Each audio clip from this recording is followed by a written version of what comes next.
figura cimeira do neorrealismo português, António Alves Redol é um narrador de histórias dramáticas das classes sem privilégios. Nos seus romances faz ainda análise e crítica social. Pioneiro do neorrealismo português, Alves Redol faz todo um trabalho de campo. Ele é o observador que em loco recolhe informações, fotografa paisagens rurais e humanas, ferramentas que compõem a sua escrita realista.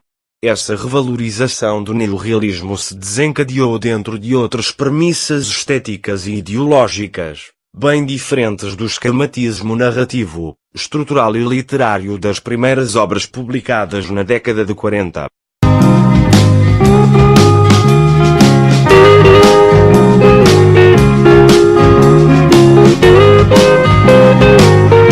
António Alves Redol nasceu em Vila Franca de Xira a 29 de dezembro de 1911 e morreu em Lisboa a 29 de novembro de 1969.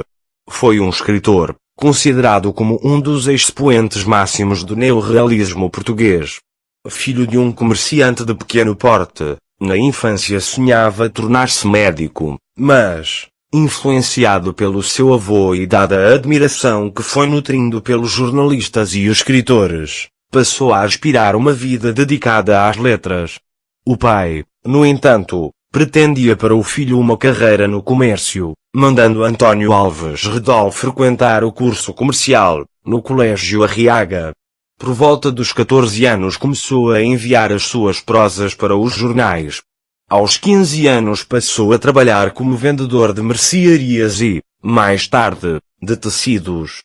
Ao fim de pouco mais de um ano, corria o ano de 1929, parte para Angola, exercendo, primeiramente, a função de operário em Luanda e depois na agricultura, numa fazenda do interior, com o objetivo de conseguir novas e melhores perspectivas de vida futura.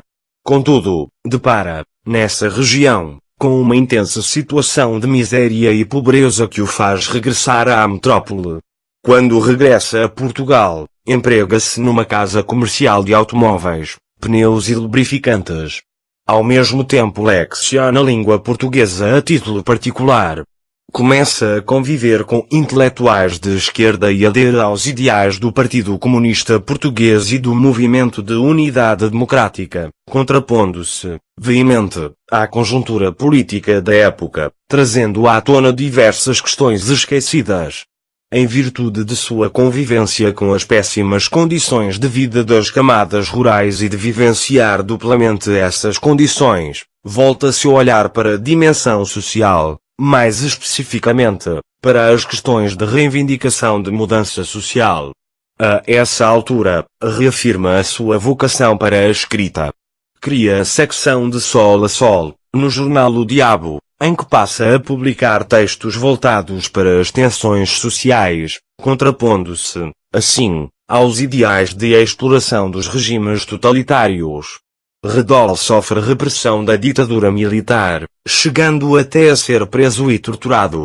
Ao lançar mão dessa postura de preocupação social, ele toma como base alguns ideais do marxismo e do socialismo, empregando-os em sua escrita os pressupostos de autores revolucionários clássicos. Redol passa a abordar as condições de vida dos trabalhadores que viviam à margem da sociedade por conta de uma exploração desumana.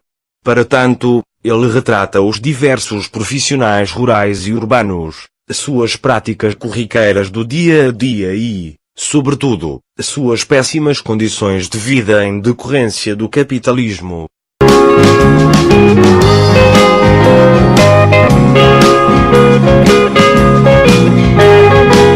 A obra de Redol é amparada por uma perspectiva social, primando pela abordagem de aspectos sociopolíticos e económicos, focalizando, em especial, personagens que refletem a diversidade dos grupos da sociedade portuguesa rural e urbana. Apesar de suas obras serem pautadas de uma perspectiva de junção de fatores, elegendo como objeto de estudo o romance, a dramaturgia, obras voltadas para crianças e jovens, destaca-se, sobretudo, a temática da preocupação social, evidenciando a desigualdade intensa na distribuição de rendas. Daí provém sua importância enquanto escrito neorrealista. Não só por iniciar uma nova estética literária no século XX, mas, sobretudo, por voltar seu olhar para o sofrimento do povo, a questão da exploração a que eram submetidos as pessoas das classes baixas, condições de vida, miséria, fome e prostituição.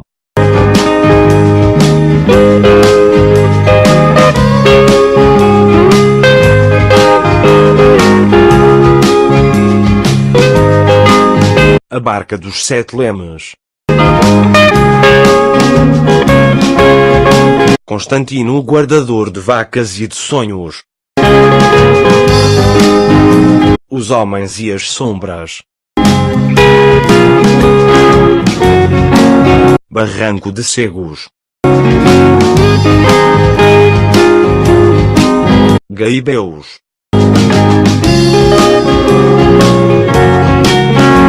Avieiros.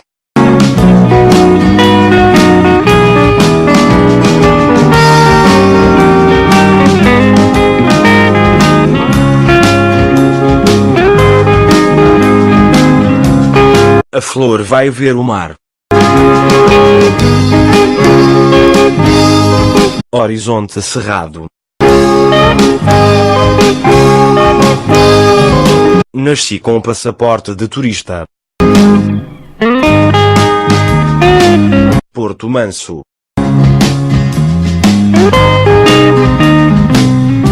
O cavalo espantado. Vindima de sangue.